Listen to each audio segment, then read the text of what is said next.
name of Jesus. Let the name of the Lord be lifted. Let the name of the Lord be blessed. Let the name of the Lord be praised. If it had not been the Lord who was on our side, I think we can agree with Israel. If it had not been the Lord who was on our side, when men rose up against us and things the odds were against us, if it had not been the Lord, where would we have been? I am grateful to God for your life out there. I thank God for His faithfulness. I thank God for His loving kindness. In the name of Jesus, the Lord be praised. The Lord be glorified. The Lord be magnified. Oh, thank you, Jesus, for another day and another week. Thank you, Lord, for the gift of life. Thank you, Lord God Almighty, for preserving our going out and our coming in. In the name of the Lord Jesus, I salute you out there. Peace unto you and grace from our Lord Jesus Christ. Tonight,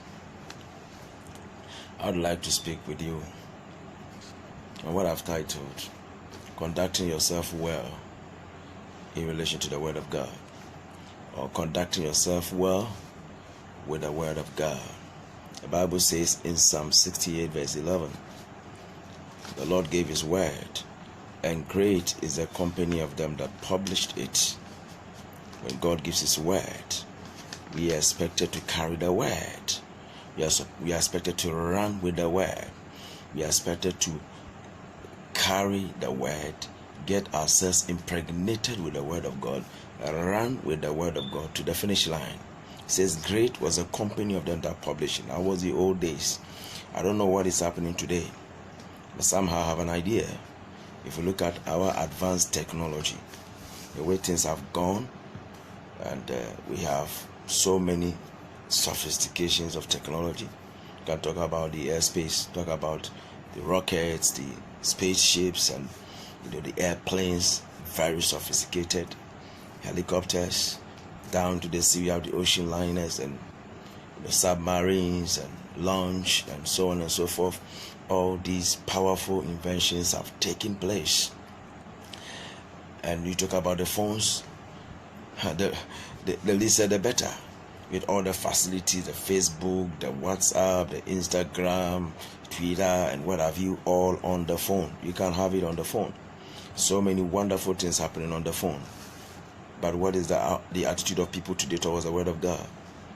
There are so many things happening on WhatsApp. A lot of jokes and jests, tossing from one phone to the other. That is what has become the order of the day. But to what extent is the believer or child of God ready to publish the Word of God? To what extent? The Bible says then, those days, when we didn't have the iPad, the Bible says God gave His word, and great was the company of them that publish it. In other words, they brought the good news. And God expects that in today's generation we bear the good news of the gospel. We carry the gospel to the ends of the earth. We carry the gospel to the next door neighbor. We carry the gospel, as much as we can, byways and ledges, everywhere possible, to carry the word of God very far. The Bible says of the apostles of old that their sound was heard in all the earth. They were sounding the gospel. You put them behind bars. Paul will preach, and if you catch him and put him behind the bars, he'll be writing epistles. There was no way he could be stopped. And the apostles were caught. When they performed a miracle in the book of Acts chapter 3 at the beautiful gate, and the man began to leap and jump in praise to God. And they cross-examined them. And they were doing all sorts of things, questioning them. Why? Why do you preach in the name of Jesus? So on and so forth. And they put the people in prison. And somebody went to tell the rulers that, look, the people that you put in prison, they are standing in the marketplaces and preaching. The prison doors were shut as though they were about to put them in. But these people had already been there. But God opened the prison gates for them and moved them out.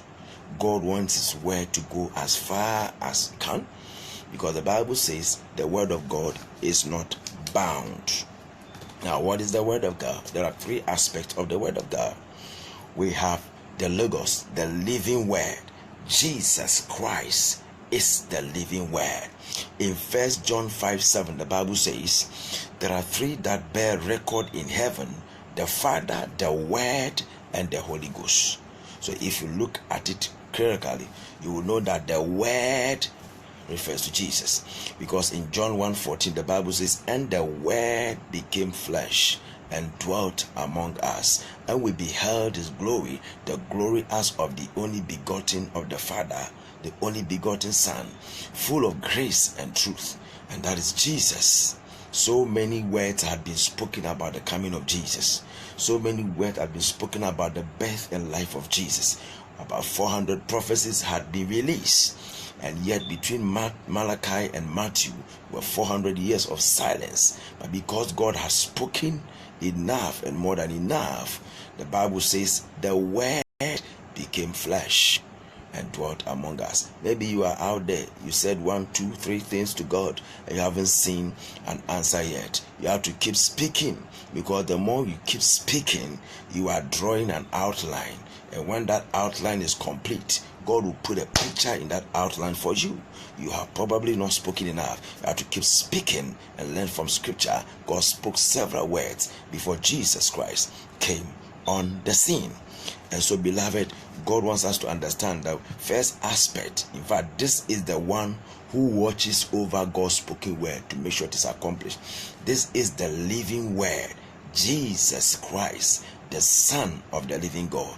In the Old Testament, we didn't know him as Jesus Christ. We didn't know him, even though Joshua was a type of Jesus, because Jesus comes from the Hebrew word Yeshua. Indeed, Jesus Christ is a Greek word, and a Greek version of Jesus, Jesus Christos, or Jesus the Anointed One. But the Hebrews call him Yeshua HaMashiach. The same person, but the Hebrew equivalent is Yeshua HaMashiach, Jesus the Messiah. And so Jesus in the Old Testament, we didn't know him, but there were certain appearances of an angel, and it's not a common angel, but it's the angel of the Lord, the angel of the Lord that fought for the people of Israel, defended the people of Israel. Joshua got to Jericho and he saw this man, an angel with a sword drawn in a hand, and he said, are you for us or against us? And he said, no, you decide where you want to be. I don't choose where to be. Remove your sandals, for where you are standing is holy ground. This is a particular angel. That particular angel receive worship. Angels are not meant to fraternize with men. Angels are not meant to receive worship. That's why in Revelation 19, when you get to verse 10, that angel said, worship God, for the testimony of Jesus is the spirit of prophecy. Because John was tempted to worship that angel and said, no, I don't receive worship. And in the Old Testament, this kind of angel receive worship. That is the living word. And he kept on defending the people of God until he manifested in the flesh. And the disciples spoke of it in 1 John 1, that which our eyes have seen and our hands have handled. He's talking about the living word, Jesus who became man, the God man. Jesus who is 100% God and 100% man, coming into the world scene. The Bible says he was in the world, and the world was made by him, and the world knew him not. That is Jesus. And he said, I am the light of the world. Whosoever follows me shall not walk in darkness, but shall have the light of life. He is the light, as in John 1:5, that shineth in the darkness, and the darkness comprehended it not. When God was creating the heavens and the earth, he needed light. And he said, light be. In Genesis 1:3, light be. What light do you suppose it is? It is the presence of God, Jesus himself. Light be. And so this is the light that lighted every man that cometh into the world. That is Jesus, the living word. So that is one aspect of God's word. And no wonder the Bible says in Psalm 119 verse 105 that thy word is a lamp unto my feet and a light unto my path. The living word. And let's look at the other versions of it. The other aspect of the word of God, or the other kind of the word of God, is the written word of God. Graphe, the written word of God. This is what God has given us as a point of reference. The Holy Bible. You have the Holy Bible, you have the scriptures. Jesus said to the Pharisees in John 5:39 thereabout, he said, search the scriptures, For in them you think you have eternal life, for they are those they which testify of me. That the scriptures testify of Jesus. The Old Testament is a pointer to the new. It's a pointer to the coming of Jesus. There are many things in there that show that Jesus is coming, and Jesus has come. The first coming has taken place, and there are many things also there. For example, we look at Daniel 9, talks about the second coming of Jesus Christ. And so these things are there to guide us. They have been written for our learning. So we, through the patience and comfort of the scriptures, we might have hope. So we have the written word, the Bible. And let me tell you, if you want to know God, the Bible says, if any man do his will, he shall know of the doctrine, whether it is of God or not. There are many going out there. There are many false prophets out there. And the Bible says in 1 John 4, many false prophets have gone out there into the world. But you can only test and know when you first of all have the written word on the inside of you, and then you have allowed the Holy Spirit to shed light on the scriptures, and then you allow the Holy Spirit to fill you. Then you will know what is of God and what is not of God. If you want to test whether a socket is working, you don't put a finger inside, it will kill you. You just have to get a light material, and that is what we call tester. When you put it in and the light comes, you know that. And so, beloved, we need to understand that we need to get the written word, the Holy Bible. We need to get it in there. Get the word, steady to show thyself approved unto God, a workman that needed not to be ashamed, rightly handling the word of truth. The word is a sword, rightly dividing as with a sword, rightly handling the word of truth. We need to study the scriptures to show ourselves approved unto God. It is when we study the scriptures that we bring the soul to the level of the spirit, to be able to test whatever we are hearing in the mental realm, whatever we are seeing, whether it is of God or not. So the second aspect of the word is the written word of God. It is for our study, it is for our learning, so that we can have deposits of what God wants us to have, against which we can check those things out there, whether they are true or whether they are of God, whether it's a false doctrine or a true doctrine. These are things we need concerning the word of God. And the other one, the third one, or the third kind or aspect of the word, is the spoken word of God, or the Rhema, R-H-E-M-A, Rhema. It is the spoken word of God. This is God's specific word to a specified individual in a specific circumstance. God's word directed, and sometimes it comes in prophecy. You are in church and God speaks through somebody through prophecy, or a man of God under unction is preaching and lifts some scriptures and lifts some word that says the Lord, or God leads him to speak some word, and it just hits your heart, and you know that this word is for me. Sometimes people ask themselves, has somebody gone to the pastor to speak to him about myself? That is what is called Rhema. You need it for a specific situation. In fact, you don't only need the written word, you also need the Rhema to survive in this earth realm. If you don't have the Rhema, you don't know how you don't seem to have the compass to navigate through life. There are certain times you are praying, you fast, and you hear a word. Nobody takes it from you. Desire the Rhema, because when the Rhema comes, nobody takes it from you. It is an imprint in your spirit, and it gives you counsel and direction. Sometimes there are some decisions in life, like marriage. You know, you want to travel, go to school, you want to get a job, you want to do ABC, some decisions, most of whom are major decisions. If you don't get a Rhema, if God does not give you counsel, it becomes dangerous for you. I mean, you are standing on a slippery ground, because the Bible says, without counsel, purposes are disappointed, but in the multitude of counsel they are established. You need counsel, and one of the attributes of the Holy Ghost, the sevenfold Spirit of God, is the spirit of counsel. He gives you counsel. Sometimes he gives you word through song. There are times God will bring a song to my spirit. There are times you communicate to me through a song.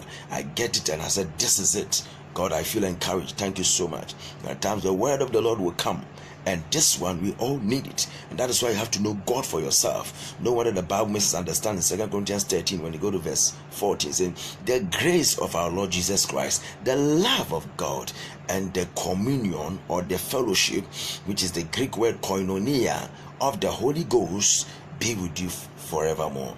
The grace, you mentioned Jesus first. We know the order: the Father, the Word, and the Holy Ghost, or the Father, the Son, and the Holy Ghost. But when it came to this, it said the grace of our Lord Jesus Christ. It means if you don't have Jesus in your life, you don't have the grace of God via Jesus Christ, you have no access to the love of God. So it is the grace of God through Jesus that comes to you, that gives you access to the love of God. The love of God is a package. It's like a proposal to a young lady. If you don't accept the proposal, you don't have the blueprint of that man's love and plans for you. And so Jesus came as that opening with the grace of God. The Bible says grace and truth came by Christ Jesus, the living word. And when we accept him, then we now have access to the love of God. And when we have the love of God, then the Holy Ghost takes over, because the word of God makes us understand that when we are filled with the love of God, then we are filled with all the fullness of God. Ephesians 3, we read from verse 14, then you are filled with all the fullness of God. And we need to be filled to overflow. And so the Holy Spirit helps us in communion. When we pray and get close to God, the Holy Spirit opens things to us. He whispers to us, and he tells us things to come. As Jesus said, he will teach us things to come, and he remind us what he has told us. When you have learned a scripture, it's the Holy Spirit that brings it up to you readily. And one thing we need to understand, children of God, that some who are not able to stand up under trial because they don't have any deposit of the word of God in them. You need to study the scriptures. You need to discipline yourself to study the word as a child of God. And as you do that, you have deposit in there. Then you can count on the Holy Spirit to bring them up just when you need them to face trials and overcome them. It's just like a student. You haven't studied, you get to the exams room, and you expect it to appear on paper. It will not come. You expect the word to come back to your spirit. It will not come. God's word will come to you when you have already made a deposit in. Remember, deep call it unto deep. The more word you have stocked inside you, the more God is ready and able to bring this word up your subconscious and bring it up to you in moments of trials. God wants to bless you, but the interface you have is the word of God. And I have said it before, that the formula for prosperity and success is the word of God. The Bible says in Joshua 1:8, this book of the law shall not depart out of your mouth, but you shall meditate therein day and night, and you shall observe to do all that is written therein. For then shall thou have good success, and you shall have. For then shall thou make your way prosperous, and then you shall have good success. And go to Psalm 1 verse 1 to 3. A similar one is there. It said, blessed is the man that does not walk in the counsel of the ungodly, nor stands in the way of sinners, nor sit in the seat of the scornful. But his delight is in the law of the Lord, and upon his law doth he meditate day and night. He shall be like a tree planted by the rivers of water, whose leaf does not wither, and brings forth his fruit in season. Whatsoever he doeth shall prosper. This is when we are full of the word and you face an obstacle. And all that you can do is to bring the word up, a word that has a bearing on your case, and begin to speak it. There are times you don't feel fine in your body, and then you just remember the scriptures in First Peter 2:24, that with the stripes we were healed. That if we're healed with the stripes, then what is that sickness doing in your body? He said, we were healed, and so I enforce the healing. I get out of my body. I bind that pain. I bind that sickness. There have been many times by the grace of God, I want to go preach. I want to go to church, and I'll be running. I put my hand on my tummy, and I command you will not come out until I finish service. And by the grace of God, I go forgetting about it. Because when you pray about it, you must forget about it, that it has taken place. And by the grace of God, I'll go. And sometimes God will have to remind me that, do you remember you were running? And it doesn't come again. There was another time I was going to pray on the field, and while I was going, I was having splitting headache that was enough to discourage me from going to pray. I said, no, devil, I have an appointment with Almighty God. I can't turn it down. I'm going to pray. And by the grace of God, I went. And the more I raised my voice and shouted, the more the headache shouted. But by the grace of God, I outshouted the headache. I said, no, I will not let this one keep me down. And by the grace of God, I forgot myself and entered some realms and forgot about myself. And when everything was over, I left, and the Holy Ghost reminded me, do you remember you came this way with headache? I said, wow, Lord, I remember I came with headache. Thank you for healing me. This is what the Lord can do when you have treasured the word of God in your heart. When the word of God becomes your treasure. Now, when the word of God becomes your treasure, then his fear also becomes your treasure. When the word of God fills you to overflow, then all you can do is to sing. That is why some people, they get up in the morning after they have prayed and studied the word of God. All they are doing is singing hymns and psalms and spiritual songs. They are overflowing. And when you are overflowing, it's like a bucket that is under a running tap. No leaves, no dregs can stay in the water. It is like a fountain bubbling up over and over. This is what God wants his word to do in your life. If only you allow him, there will be an overflow, and all the worries and all the anxieties will be over. They will have no place in your life. The reason why they are having a place in your life is because there's a vacuum that the enemy wants to fill. If only you can deny him this by staying hooked to the word of God, by developing an attitude, an appetite for the word of God, your life will never ever be the same again. The word of God has creative and transforming power. Oh yes. In Genesis 1, God used his word. I saw God speak 7 times to create. In Genesis 1 verse 3, he said, and God said, let there be light, and there was light. Verse 6, God said. And when you go to verse 9, God said. Verse 11, God said. Verse 14, God said. And verse 20, God said. Verse 24, God said. And these times, 7 times, God spoke for all things to be created within 6 days. But when it came to verse 26, that is the 8th time, God didn't say, let there be man. No. God was making somebody who was his associate, who will become his associate, somebody who is an ambassador of God in this earth realm, with commensurate ability to command, to speak for things to happen. Remember, the Bible says, concerning the work of my hands commanding me. And so God was planting people on this earth realm. I mean, when God created the heavens, he took it as his throne and gave the earth to the sons of men. But for you to overcome, he has given you his word. And so in Genesis 20 it says, let us make man in our image and likeness, and let him have dominion over the birds of the air, the fish of the sea, upon all the cattle and livestock, upon all creeping things. Let man have dominion over all these. And there were times people were thinking and wondering, how could man have dominion over the birds of the air? We could see it in Noah's ark. Noah sent a raven. He sent the creature. It came back. And then sent another one because the waters were dry. It didn't come back. It means man had dominion over them. But as time went on, because of the fall of man and the sin, the dominion mandate, the dominion given to man was relegated. Because the devil now became the god of this world. But thank God for Jesus. In Ephesians 2:6, God did not place us back. The garden is even in our heart. God not just bring us back, he gave us more. Because in Ephesians 2:6, the Bible says he has made us, he has raised up to be seated in heavenly places together with Christ. So where Jesus is sitting is where we are seated. We are joint heirs with Jesus. Where Jesus is sitting is where we are seated in the heavenlies. And the presiding bishop of Paris Chapel International, Bishop Charles Adinasari, my papa, would tell you that the height of the tallest demon is under your foot. Why? Because we are seated with Jesus, far above all powers, far above principalities, far above dark world rulers of this present darkness, witches and wizards. Far above them, we have power with God. And that is why we need to understand that we are associates of God. The Bible says in 1 Corinthians 6:17, say, he that is joined to the Lord is one spirit with him. That's why there are times they want to attack you, but when they come, they see fire and they run away, because God's spirit has intermingled with our spirits. God has given us a new recreated spirit, and his spirit is resident in our spirit, and we need to understand and have this identity. And until we understand our identity, there is no way we can possess, there is no way we can have. It is your being that determines your having. If you don't know whom you are in Christ, then you don't know what you can have in Christ. And so God has given us this placement in this earth realm. And now when you go to Romans chapter 12 verse 2, the Bible says, be not conformed to this world, but be ye transformed by the renewing of your mind.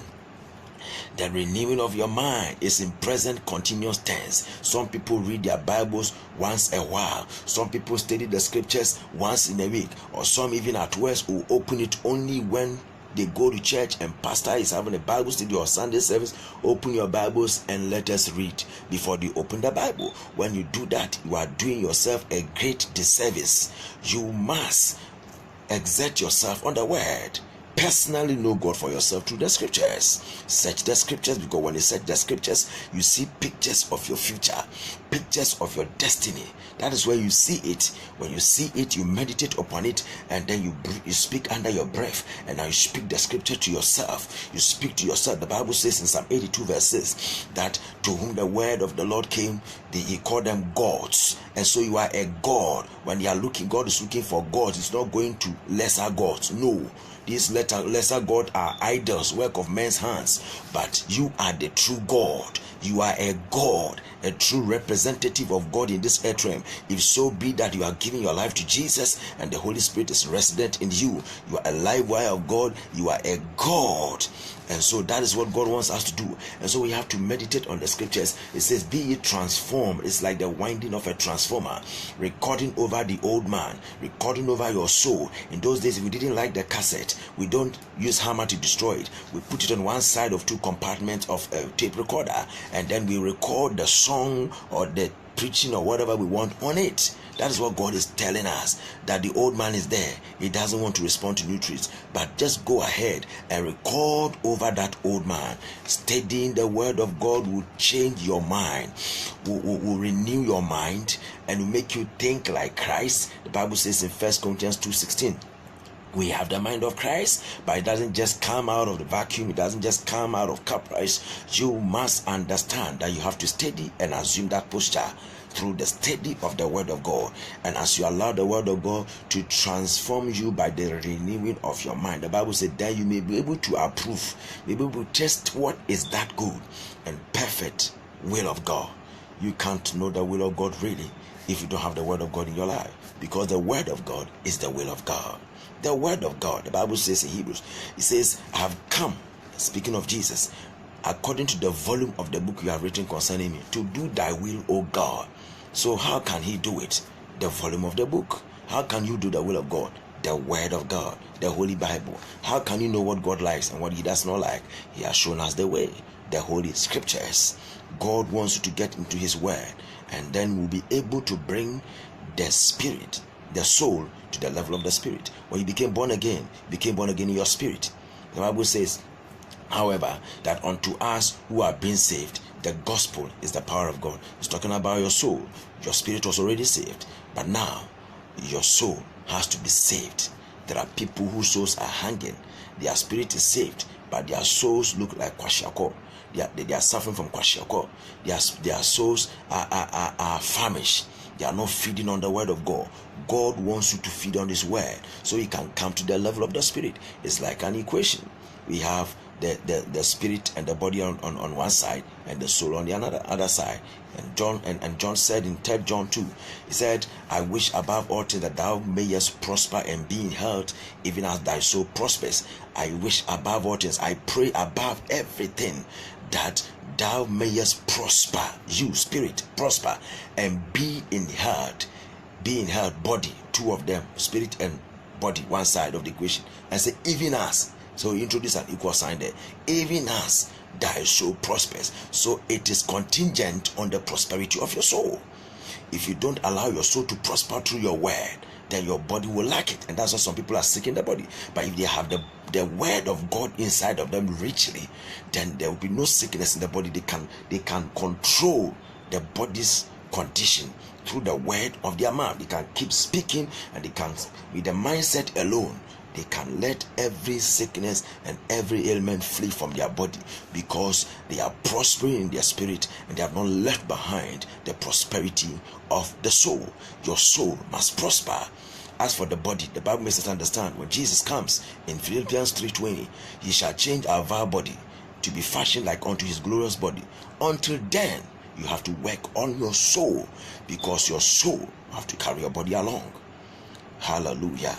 Beloved, you need to understand how you must conduct yourself according to the word of God.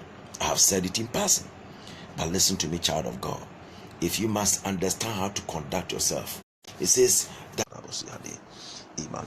I will worship towards thy holy temple for thy loving kindness and thy truth, for thou hast magnified thy word above all thy name.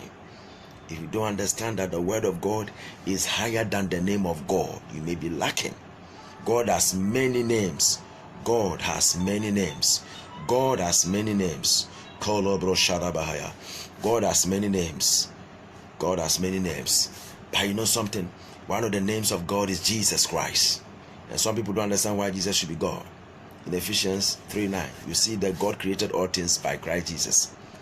And the Bible tells us again in Titus, looking for the glorious and the blessed hope and the glorious appearing of our great God and Savior Jesus Christ.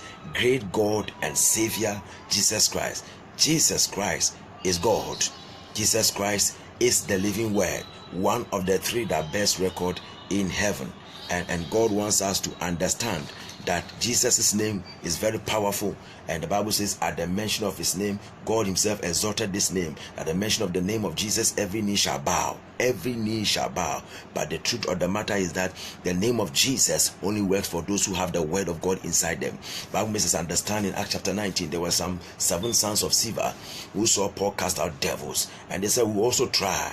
Then they lay hands on somebody and they said, in the name of Jesus Christ, whom Paul preaches, come out. We adjure you, come out. And the spirit inside that person looked on them, at them, and said, what? Who are you? Jesus we know, Paul we know, but who are you? Who are you? And they beat those 7 sons until they were almost naked. They beat them. Why? Because they were using the name of Jesus when they had no deposit of the word of God inside them. The Bible says we have been redeemed with the incorruptible seed of the word. You are not born again. You don't have Jesus inside you, the living word inside you. And you are saying that somebody's devil. He said, in my name you will cast out devils. In my name you will cast out devils. And said, these signs shall follow them that believe. You don't believe. You don't have the word of God inside you, and you want to cast out devils. You are playing with fire. And so, beloved, let's just know and understand that God's name is higher than his name. The other way that will help you to conduct yourself well with the word of God, to understand with Job, in Job 23 verse 12, it says, I have treasured the words of his mouth more than my necessary food. And Jesus exemplified it in Matthew 4. He said, man shall not live by bread alone, but by every word that proceeded out of the mouth of God. And so God's word is above bread. You can stay without food and water 3 days, 3 nights. You will survive. Yes. You can go on empty stomach and wake up. You will survive. But God's word, if God disconnects his word from your life, or you are disconnected from the word of God, you are a living dead. That's why if you don't know Jesus as Savior and Lord, the Bible makes you understand that you are a living dead. You don't have life. He who does not have the Son does not have life. So Jesus Christ is life. He says, I am the life. In John 14:6, he said, I am the life. And he said, whoever believes in me shall be raised up in the last day. If you give your life to Jesus, he says that he will raise you up in the last day. He says, if you believe in him, you shall never die. There are different kinds of death, 3 kinds of death. The physical death, when the spirit and the soul leaves the body, that's the physical death. We have spiritual death, when Adam sinned in the garden and disobeyed God. He sold all humankind to slavery. And so everybody without Christ is dead. Is a living dead, spiritually dead. That is the truth. I won't say fact, because truth is higher than fact. Living dead in Romans 3:23, that all have sinned and come short of the glory of God. And Romans 6:23 also says that the wages of sin is death, but the gift of God is eternal life through Christ Jesus our Lord. And so God has given us this one to cherish, and to cause us to understand that we should chase after his word and treasure it more than our necessary food. That's why we have to study the scriptures and read the Bible even before we think about food. Hallelujah. And we need to understand that one of the ways to conduct ourselves is to meditate on the scriptures, having studied the word of God. When you study the word, you need to meditate on it. To meditate on it until the word becomes flesh. And here I want to use this example. There are some animals in our Greek science or agricultural science. We call them ruminants. They have 4 compartments of stomachs. When they eat at the grass in the day, you see them at night. Their mouths are moving this way and that way, and sometimes you don't understand what is happening. But what they are doing is that they are chewing the cud. What they ate in the day, they are now bringing it back, regurgitated, and they are now chewing it well. So now it goes down into the rumen, the first stomach, goes into the reticulum, goes into the omasum, and then the abomasum, which is the true stomach, where the food has been well digested. That's how God perceives meditation upon the word. Reading the word of God without meditating is like eating without chewing. If those animals don't chew the cud, the grass will come out raw like that. If you eat beans and you don't chew it, it will come through the stool. God wants the word to become flesh, and so we must meditate upon the scriptures. We must meditate on the word of God, and when we do that, our lives will not become the same again. Our lives will never be the same again, because it will be all over our flesh. They wake you up, you are talking scriptures. They wake you up, you are speaking scriptures. You are singing scriptures. It is all over you. You have no place for anxiety. You have no place for worry. You have no place for frivolities. You have no place for trivial issues. You have no place for things that do not matter. Your heart indicts crucial matters. And the Bible says in Psalm 39 verse 3, it says that while I was musing, the fire burned. Then I spoke with my tongue. Musing, the word there is meditation. While I was meditating upon the scriptures, the fire burned, because he was praying. So he meditated on the scriptures, and then he prayed with his heart, and the fire burned. Anytime the word of God and prayer come together, power is generated, because the word will produce light, and prayer will bring heat, and the enemy cannot stand it. And if you are doing this in the name of Jesus, and you are living right with God, you are a live wire in the hands of God. You are blessed when you do this. Beloved, the starting point is to have Jesus in your life. If you don't have Jesus in your life, you have no business. You have no business. You read a word you don't understand. The Ethiopian eunuch was reading Isaiah. He couldn't understand. And God commanded Philip to draw near to the chariot and said, "Understandest thou what thou readest?" Do you understand what you are reading? He said, "How can I do it except somebody shows me?" And that was an opportune time for the evangelist. And he explained from Isaiah and pointed to Jesus. And this man gave his life to Christ. The gospel came to Africa. And so, beloved, the only way you can understand the scriptures is to start with Jesus. He is the living word. He will guide you into the word of God. You need a good contact for the word of God. The Bible says, "The wicked shall be turned into hell, and all nations that forget God." You don't want to go to hell. You want the word of God to be trapped inside you. In 1 John 2:15 to 17, the Bible makes us understand the world is passing away and the last thereof. All the beautiful things we see in the world, they are all passing away, including its last. But whoever does the will of God shall abide forever, because the will of God is synonymous with the word of God. You have trapped the word of God inside you, and Jesus said, "My words shall not pass away." So once the word of God is trapped inside you and everything is passing away, you will stand your ground. You will not pass away. The word of God holds you. We have a rock that is higher than us.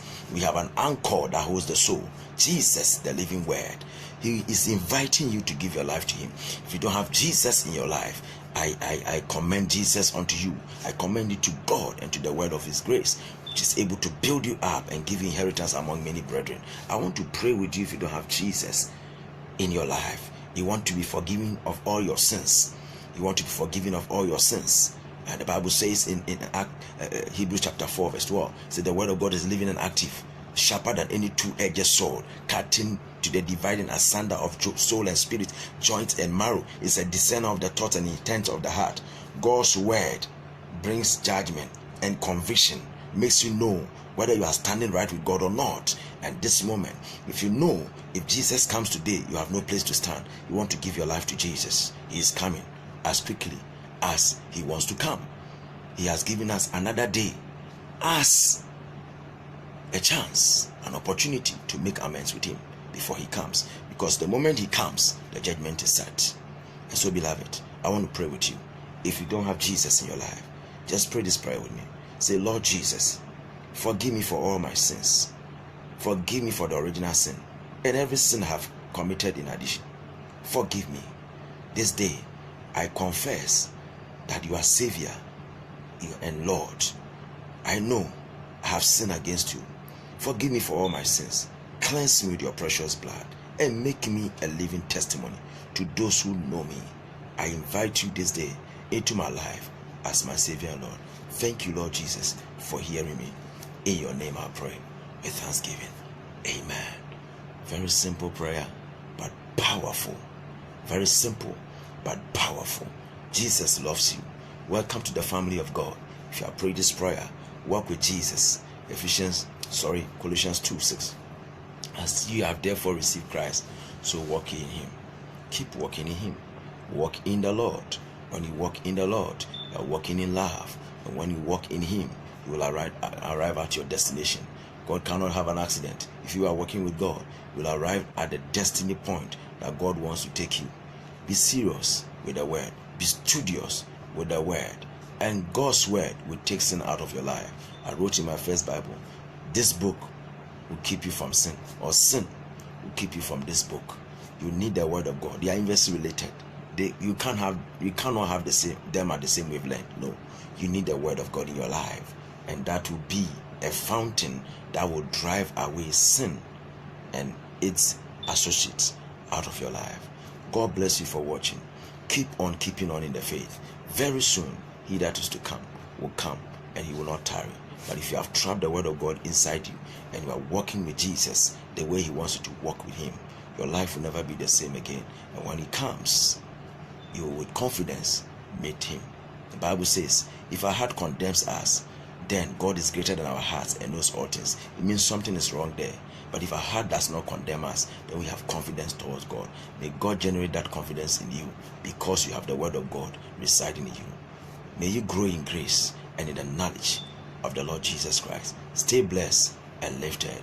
I thank God and I bless the name of Almighty God for the life of my purpose, and I thank God so much for the life of our presiding Bishop Charles Akinasari. He was the Cape Coast for this great crusade program, and the days were awesome. We had very powerful times, wonderful, unprecedented miracles, many signs and wonders taking place. Cape Coast land has been blessed. Churches have been lifted. Pastors have been released to move forward.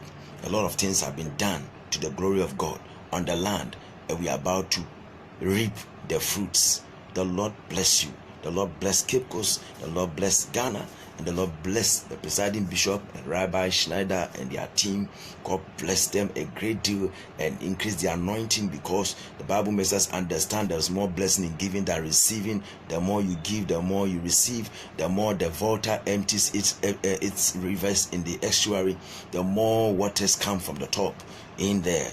And so the Lord bless them and keep them in the name of the Lord Jesus. And I bless God for the life of my senior pastor, Dr. Saburo. The Lord bless you and keep you and your family, and the Lord smile on you, especially this particular year, for his glory, in the name of Jesus. God bless you all watching. Thank you, Daddy, for watching. God bless you so much. I salute you. I celebrate you.